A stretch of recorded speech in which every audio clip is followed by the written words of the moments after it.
Thousands of cattle dead. What is happening to our food supply? We're going to talk about that.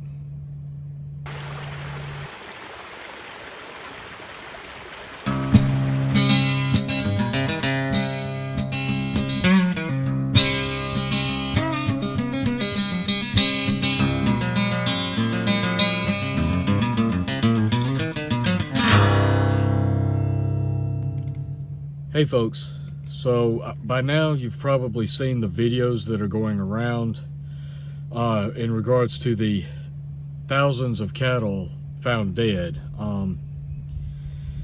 I tried to find the original video. I haven't found what I believe is to be the original one. Every version of the video I've found has been edited or has voiceovers. This right here is the cleanest video I've been able to find. So check this out and then we'll be right back and talk about that.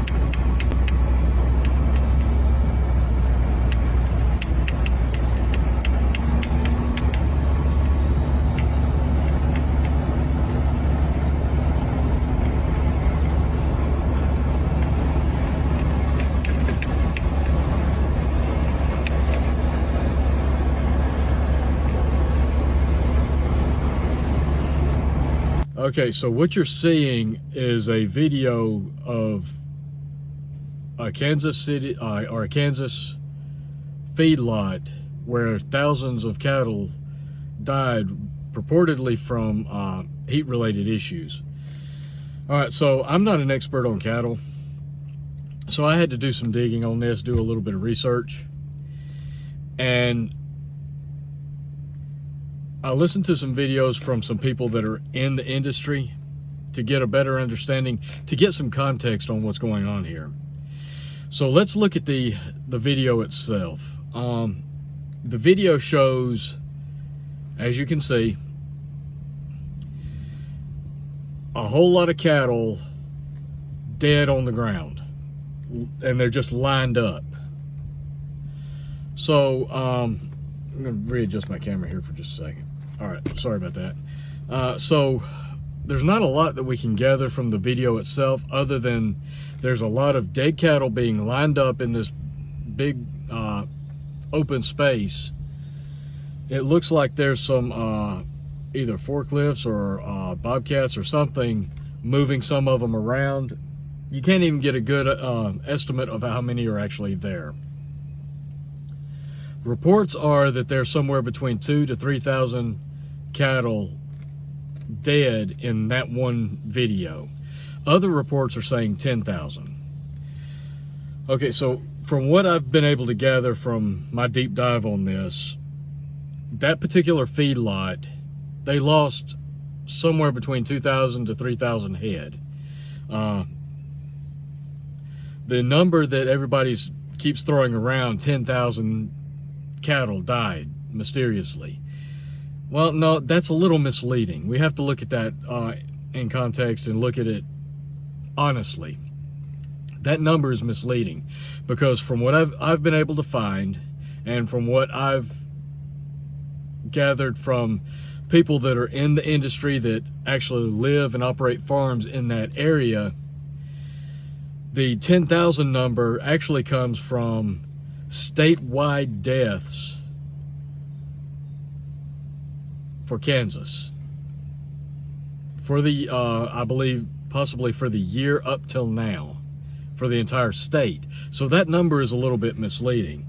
Reports are that there's only about 2,000 to 3,000 on this feedlot for this one incident, and most of the people that have been talking about this, that are actually in the know, that are in the industry, that deal with cattle, they deal with farms, and they live in the actual area, there are somewhere around 2 to 2.5 million cows in Kansas. So consider that for a moment. 2 to 2.5 million cows in Kansas. Now, on this one lot, there's 2,000, a minimum of 2,000 dead. Yeah, that's a lot for one feedlot in one day.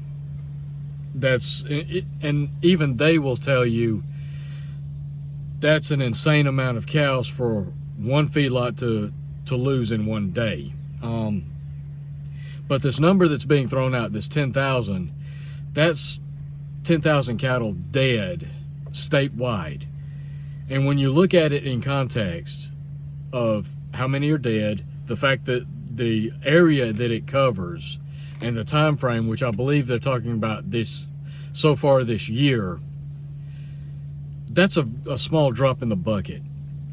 So that 10,000 is an exaggeration to sensationalize what actually happened here. So if we look at it based on that information, the 2 to 3,000 I think is a realistic, honest look at the loss on that farm or that feedlot. Okay, so let's narrow it down to that first of all. So we're down from 10,000 down to 2 to 3,000 for that one farm. Okay, so everyone I've listened to, everyone I've watched talk about it, and what I've gathered, that's still an insane amount of deaths for one feedlot for one day. Now, there's a lot we don't know here, and there's an awful lot that's not included in the video. And based on what I've been able to gather, I don't know how many cattle this particular feedlot farm runs,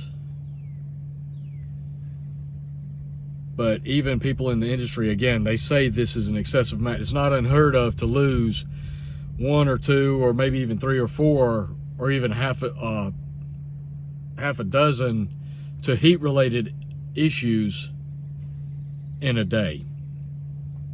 But we're talking about 2 to 3,000. Okay, so the number in itself, isolated to one feedlot, that's a concern. So something's going on here. So what else can we gather? All right, from what my research has told me, there's a lot of things to take into consideration. You got to take into consideration the breed of cattle. You got to take into consideration their diet, how they're managed or how they're cared for, the climate for that area over not just that one day, but the preceding days. Because heat-related injuries or illnesses or heat-related losses, they don't just happen just like that. They don't happen instantly. It takes time for that to take a toll on cattle. A cow that dies from heat isn't fine that morning and then just suddenly dies that day. It's heat stress that builds up over a period of time, usually a matter of days. Okay, so we can guess what the cattle, what breed the cattle are from the video, and that was confirmed by other people that in the industry that have watched the video. They're Black Angus cattle. Second, they were judging based on the size of the cattle that they were really fat, heavy cattle that were almost ready to go into processing. And they were saying that heat stress is really easy at that point. At that stage of the development of the cow, they're really heavy, they're overweight basically. And it's really easy for them to get heat stress and heat stress illnesses and injuries. So that leaves the state the cattle were in when this happened, that left them vulnerable. But looking at the video, I don't know, the way that they were swollen, their legs were stiff and sticking out, they looked more bloated to me than just fat, heavy cows. So I don't know if they were taking any of that into consideration. A lot of those did look bloated from being dead in the heat. You know, a dead animal in the heat is going to swell up, and they're going to swell up. An animal that's bloating in the heat can swell up to twice its normal size. I've seen it happen, not with cattle, but with smaller animals. So I'm going to take the weight and finished size out of the equation. So Black Angus cattle is what we're left with. And again, they're black, and that particular breed supposedly is very susceptible to heat stress. Another thing that was pointed out was that in that area they had had several hot days, several hot dry days, because there's a heat wave going on in portions of the United States. Here in my area, we're expected to hit triple digits next week, which is unheard of for this time of the year. Right now we're in the extreme high 90s with heat indexes of 105 to 109. This is not normal for the area I live in. So there are some unusual things going on with climate. You've got massive flooding in Yellowstone, you've got wildfires, you've got extreme heat, droughts, mega droughts, because Lake Mead is at critically low levels. So weather is an issue. But if you're trying to blame it on weather, and that's what a lot of people are trying to say, it's weather related, it's heat related, it's because of, and what they're trying to actually point to is they're trying to blame it on global warming. First it was global warming, then because things were cooling off and it wasn't getting hot, then it turned to climate change. Now because we're having heat waves, all of a sudden it's not climate change, it's global warming. So, you know, they changed the terminology based on what the conditions are. So they're trying to blame, a lot of people are trying to blame it on global warming because we're having an extreme drought and a heat wave. If you look at the farms surrounding that feedlot, within a 10 to 50 mile radius of that, those farms haven't been experiencing these kind of losses. All right. So that kind of brings into question, maybe it's not the weather. Now, one individual that runs a farm in that area, I believe he's like within 20 to 30 miles of that feedlot. He says there was actually what he called what was the term he used? A heat burst, which is a term I've never heard before. But granted, I'm not a meteorologist. I'm not familiar with raising cattle on farms, so, you know, I give the benefit of the doubt. He said this heat burst affected only this very, very tiny area of Kansas. And what had happened was that they got extremely high temperatures for like 2 or 3 days that were extremely hot, extremely dry, and cattle, from what I've been able to gather from people in the industry, one of the ways that they cope with heat is at night when the temperatures cool down, the cattle use nighttime cooler temperatures to shed some of the heat they've gathered or built up during the day. And if they can't cool down at night, it just builds stress over time. This individual that I was listening to was saying that it had been incredibly hot during the day and it hadn't been cooling off at night. It had been maintaining the extremely high temperatures. Then all of a sudden you get an extremely hot day with rain, and then you've got the wave of humidity coming in from the rain. And he believes that's what led to the cattle dying. But if you look at that a lot of other people in the industry are saying that makes no sense, because we have feedlots, we have cattle in Texas, we have feedlots in Florida where it's just as hot, if not hotter, and it's far more humid than Kansas is, and for longer periods. And we don't see the massive amount of deaths that we did at this particular feedlot.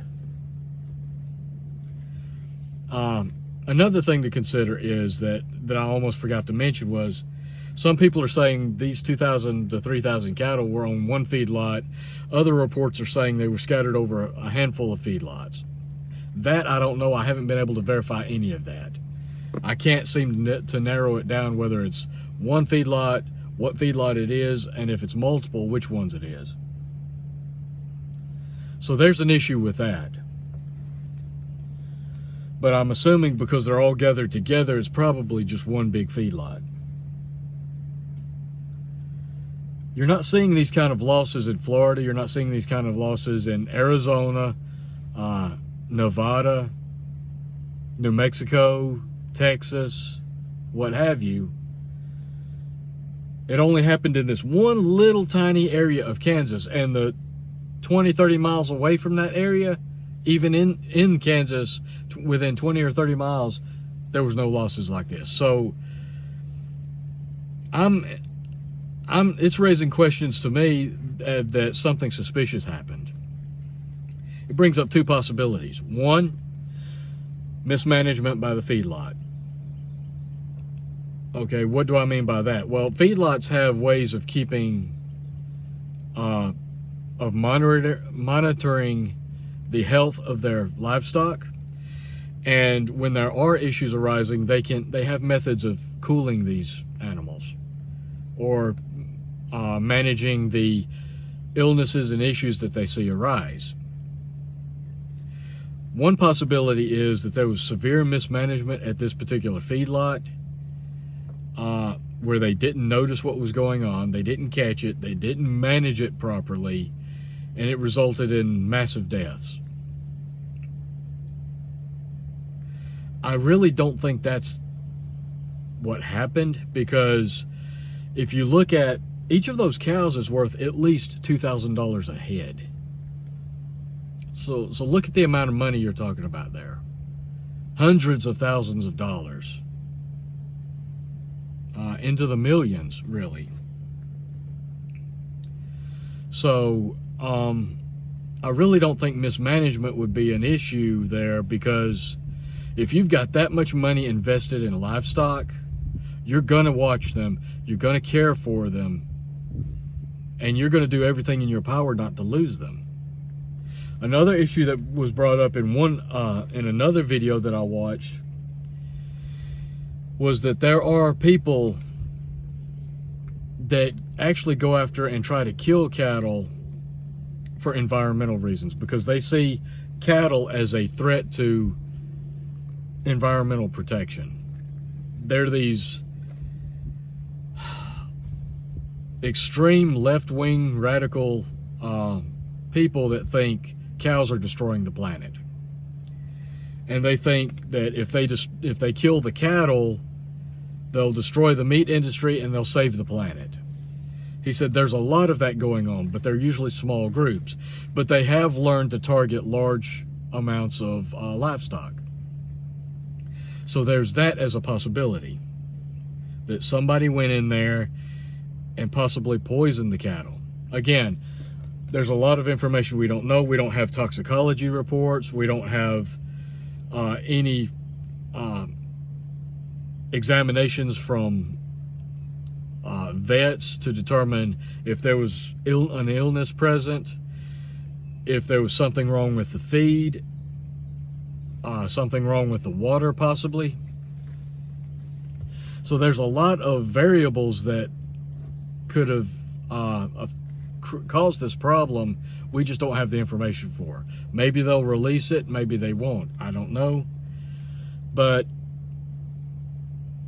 those would point to whether it was a natural incident, like an illness that just swept through, or whether it was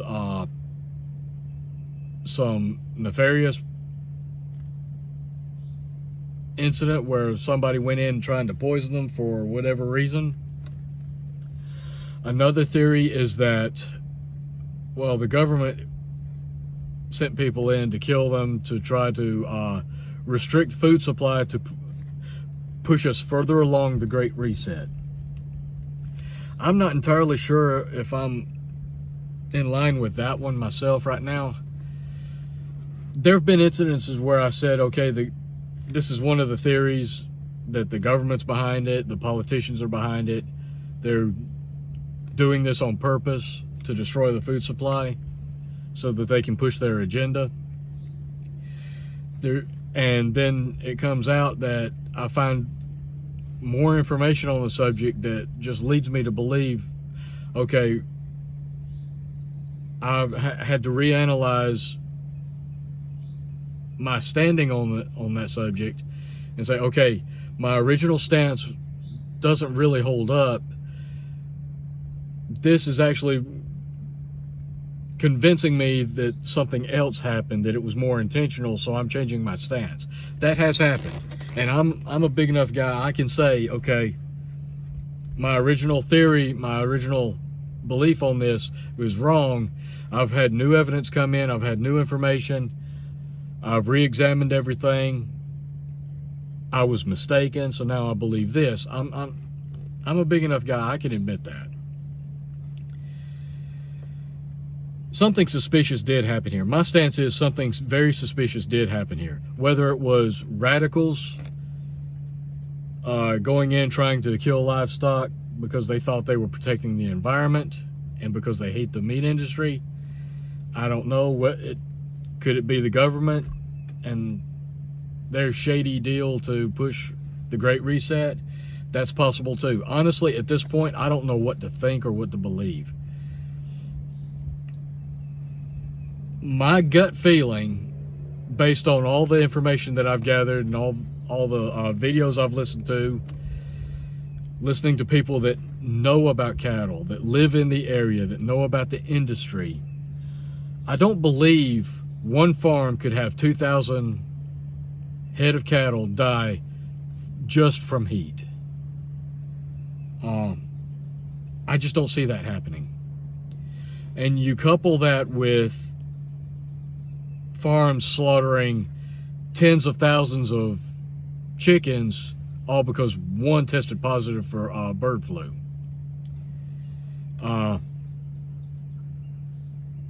And that was not an isolated incident. There was multiple incidents like that. I honestly believe there's something else going on there. What it is, I can't say, whether it's radicals or government or a combination. Maybe the government's using radicals to do it. I don't know. But if this doesn't convince you that our food supply is in serious danger right now, I don't know what will. We're seeing crisis after crisis, disaster after disaster, loss after loss when it comes to our food supplies. Hundreds of food processing plants getting burned. Dozens and dozens of massive recalls for food products based on purported risks. Flocks of chickens being slaughtered left and right under the belief that they were infected with bird flu or potentially infected with bird flu. Now you have this. This is just one more blow to the food chain. And 2,000 to 3,000 cattle. That's a big hit for one farm. That's enough to actually cripple a farm, if not make it go bankrupt. But what kind of hit is that going to have on the meat supply, on prices? I believe it will impact prices. It will impact meat supply. How much? I don't know. It might be a minor, under normal circumstances, this would be almost insignificant. But again, when you couple it with all the other disasters that are hitting simultaneously, how much more can our food chain take? How much more hits? How many more hits can our food supply take before it just crumbles and falls apart? It's concerning, folks. And even something minor now could have devastating effects on our food supply. These are things we have to watch. We have to question everything when something like this happens now. 3, 4, 5 years ago, 2,000 cattle die. It's curious. We need to investigate it, but it's not a big deal. Today, with the state of our economy, the state of our food supply, because of extremely radical politicians trying to push an agenda, 100 cattle coming up dead in this exact same location, we need to question that. 1,000 chickens coming up dead under suspicious circumstances, we need to question that. This is just another example of why you need to be stacking food to the rafters like the food supply is going to get cut off tomorrow. Stack your food, grow your food, build networks, trade with other people that produce food. If you can, raise livestock. We've got to take a responsibility for our own food. Because if we leave it up to government, if we leave it up to somebody else, this kind of crap is going to continue to happen. And then they're going to come to us and say, well, if you want food, you got to do this. You got to take a knee. You got to agree to these terms. Then we'll give you food. I don't want to be in that position. I refuse to be in that position. I will not bow down and take a knee just to have something to eat. I will not submit to tyranny just for something to eat. Why? Because I'm going to be smart enough to put food back and to be producing my own food. I might not. They can deny me food all they want. I might not have all the food I want. I might not be able to have the food I would like to have. But I'm not going to go hungry. I'm not going to starve. And that's the key thing. I've gone through hard times before, eating mayonnaise sandwiches for lunch and dinner. Taking scrap components out of a cabinet, throwing it in a pot, random stuff that normally wouldn't even be mixed together, and eating it. I've been there. I've done it. I'll do it again if I have to. I'm not going to have to because I'm stacking food. And I'm stacking it as fast as I can, as much as I can, and I'm doing it like in the next month we're not going to have any food in the world. Because I don't believe anybody's coming to my rescue. The government is not going to be there to take care of me. And if they do come along with food offering to take care of me, I know there's going to be some major strings attached. So, do what you got to do. Be self-reliant. You can't be 100% self-sufficient. That's not possible. But you can be self-reliant. You can stack food, stack ammo, stack guns, stack water, stack medicine, stack medical supplies. Over-the-counter medicine is running short again. These things are going to continue to happen. They're going to continue to get worse. Keep prepping, folks. Just when we think it can't get any worse, it's going to come around to prove you wrong. That's something I learned a long time ago. Never ask what else could go wrong, because I guarantee you're going to find out. That's all I've got. I got to get going. I got some prepping runs to make, some things to pick up. I appreciate you guys watching. Like, share, subscribe if you haven't. Keep prepping, folks. I'm begging you. I'm pleading with you. Keep prepping. Don't put your security and your life in somebody else's hands. Not when you have the ability to do things for yourself. Keep prepping. Build resilience in your own life. And get ready, because there's some evil, evil people in charge. And those people only care about themselves and the money and power that they can collect. They don't give a damn about you or me. And any of these politicians that say they care about so-and-so, they care about this, they care about it, they don't care about nothing. Take my word for it. They don't care about nothing except themselves and what they can gain from it. Don't fall for their bag of tricks.